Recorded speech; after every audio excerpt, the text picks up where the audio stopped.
Bom dia, pessoal. Eu sou o Felipe Rodrigo e hoje eu vou dar continuidade no treinamento de NR12. Agora a gente vai estar falando um pouquinho de algumas ferramentas e equipamentos que vocês usam rotineiramente dentro da Med Systems. No caso aqui foram listados: furadeira aço rápido, soprador térmico, estação de solda analógica, compressor Hobjet e ferramentas manuais, que são chaves Phillips, torque, alicate, chave combinada, martelo e etc. Furadeira.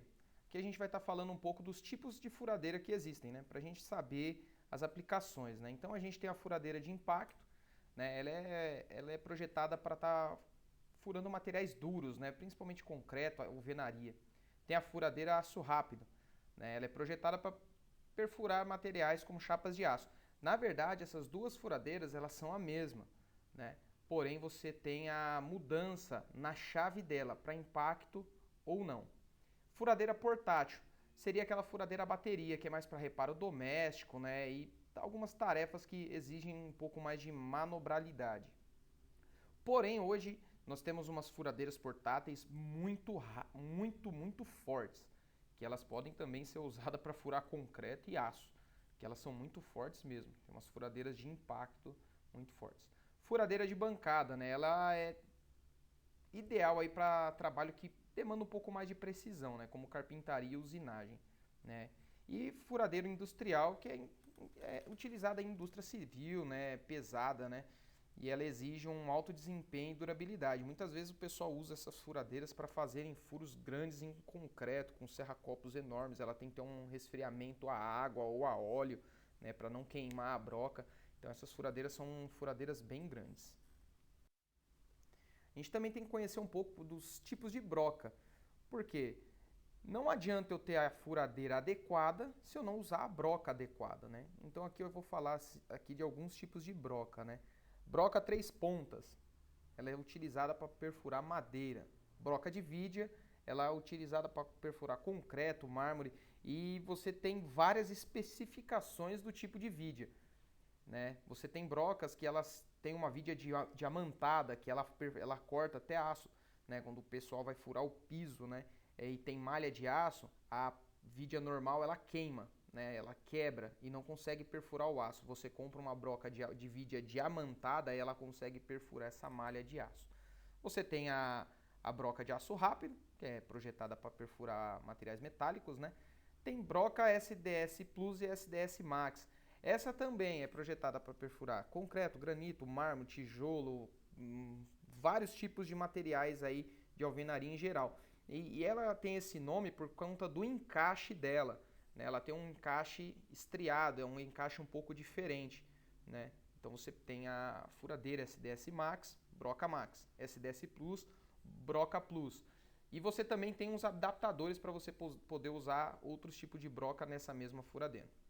Broca serpentina, né, que ela é projetada para perfuração de madeira, e broca chata, projetada também para perfuração de madeira e fibras, né, e aglomerados. Nós, né, muitas vezes a gente não enxerga alguns riscos, né, que tem no usar uma furadeira. Né? Aqui a imagem aqui está uma furadeira Pro Steel, né? Ela pode ser aço rápido ou impacto. Né? Então alguns riscos aí que a gente tem, né, em utilizar a furadeira: cortes e perfurações, principalmente nas mãos, né? Porque ali você está com o gatilho próximo, muitas vezes você não está usando essa haste de apoio, você está usando como apoiando na própria mão, né? Então você tem esse risco. Não que não possa ser também ter um risco aí de perfurações de outra parte do corpo. Se você usar inadequadamente, você pode perfurar outras partes do corpo. Essas furadeiras a gente nunca deve usar contra o nosso corpo. Projeção de peças contra o corpo, projeção de peças e cavacos e fagulhas nos olhos e choque elétrico. Toda ferramenta elétrica existe o risco de choque elétrico. Né? E você vai me perguntar: poxa, mas como que eu vou projetar uma peça contra o meu corpo? Quando a gente fura a peça sem prender. Né? E aqui eu coloquei aqui, né, como utilizar de maneira segura. Utilizar os equipamentos de proteção individual, que é o óculos, sapato de segurança e luva, principalmente esses três. Né? Você tem que selecionar uma furadeira correta para o material a ser perfurado.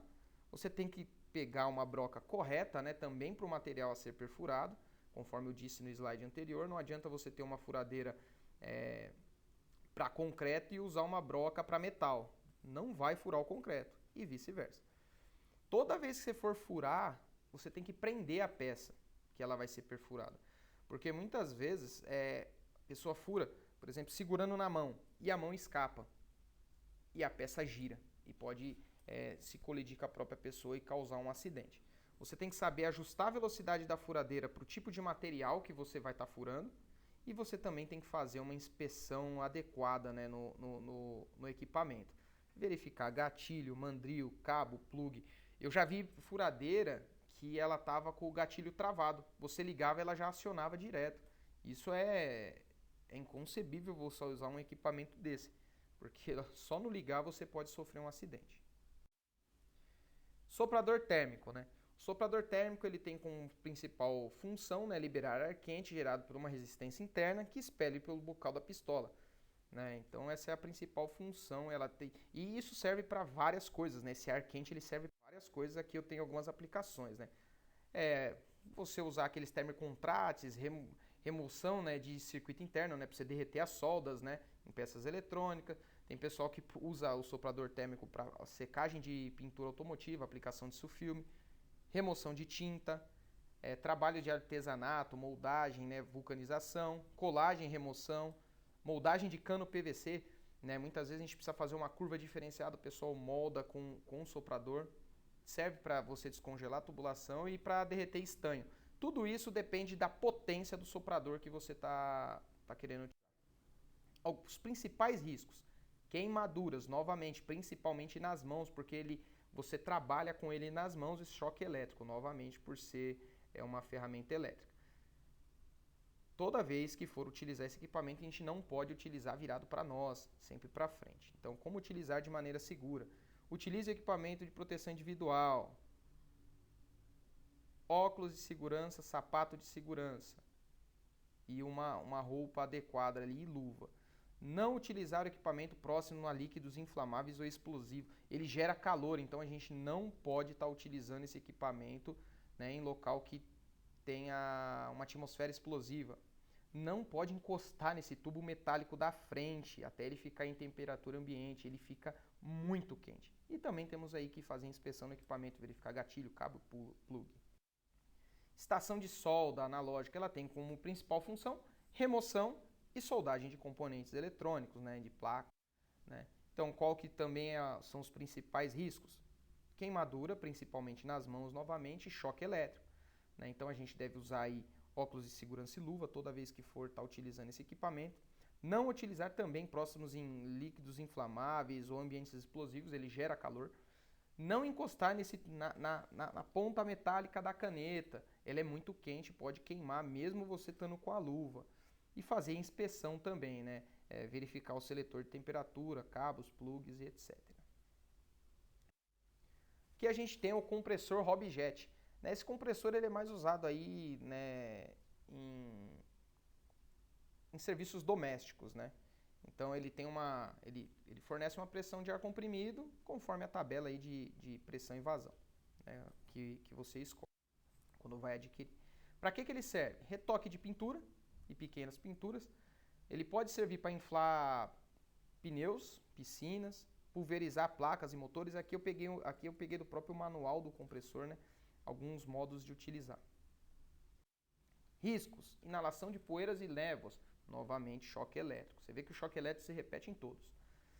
Utilizar equipamento de proteção, óculos de segurança, sapato de segurança, protetor auricular, porque ele gera ruído. Máscara e luva. Máscara porque vai gerar poeira, se for pintar vai gerar névoa, então tem que estar com a máscara. Não utilizar em ambientes explosivos, ele aquece também, então não pode. E fazer a inspeção novamente no equipamento, verificar cabo, plug, etc. Alguns exemplos aqui de ferramentas manuais, né? Chave de fenda, alicate, martelo, lima, tesoura, vira-macho, com catraca e etc. Né? Muitas vezes a gente acha que ferramenta manual não gera risco algum. Né? Aqui são alguns riscos, né, que que o uso de ferramentas manuais podem gerar, né? Pancadas e cortes nas mãos ou outras partes do corpo, lesão ocular, né, por fragmentos ou partículas, entorses, ou esforços violentos, choque elétrico. Choque elétrico por quê? Muitas vezes a gente está usando a ferramenta manual perto de locais com eletricidade. Se a gente não usa a ferramenta adequada, o risco de choque elétrico é grande. Principais causas: ferramentas inadequadas, ferramentas defeituosas, ferramentas de baixa qualidade, não utilização dos EPIs e posturas forçadas. Essas são as principais causas, né? Então a gente tem que sempre tomar cuidado. Sempre que a gente tiver uma postura inadequada, a gente trabalha, descansa um período e depois retorna às atividades.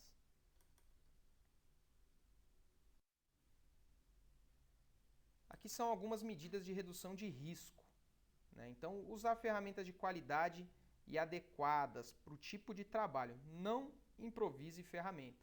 Se a chave é Phillips, a chave é Phillips. Se é uma chave de Borne, é uma chave de Borne. Se você tem que usar uma marreta, use uma marreta, né? Então não improvise. Quando for trabalhar em qualquer lugar que tenha algum tipo de tensão elétrica, use ferramentas isolantes. Ferramentas isolantes, elas salvam vidas, né? Porque você não usar uma ferramenta adequada para trabalho elétrico e você tocar, né, num barramento, você vai levar um arco voltaico e você pode vir a óbito, né? Utilizar óculos de proteção, utilizar luva para manuseio das ferramentas. Essas são dois EPIs que eu selecionei. Porém, na análise do teu trabalho, né, que a pessoa que vai acompanhar faz, ela vai fazer o levantamento. De repente, você tem que usar um sapato de segurança, você tem que usar um capacete, né, um boné casquete para estar desenvolvendo a atividade. Tudo isso depende da análise de risco. Você tem que estar realizando manutenções periódicas e verificar periodicamente o estado da ferramenta. Se a ferramenta não estiver com suas condições físicas adequadas, elas têm que ser descartadas e adquirir uma ferramenta nova em bom estado. Ferramentas inadequadas, ferramentas em mau estado de conservação, elas geram risco e geram acidentes. E é importante, né? Não é do uso, mas é do armazenamento. A gente está armazenando as ferramentas em lugar adequado, né? Porque quando a gente está executando uma atividade, se a ferramenta está jogada em qualquer lugar, você não encontra, né? Isso gera um certo estresse ali quando a gente está fazendo alguma coisa e a gente não encontra a ferramenta que a gente precisa para finalizar a atividade. E gera um certo estresse, né? E muitas vezes a gente vai acabar improvisando uma ferramenta por conta disso. Não que nós não tenhamos a ferramenta, mas que a gente não deixou ela guardada no local adequado. Então, trabalhar com 5S, né? Isso também reduz o número de acidentes e incidentes no trabalho. Bom, que a gente encerra essa etapa do treinamento, né, sobre ferramentas manuais.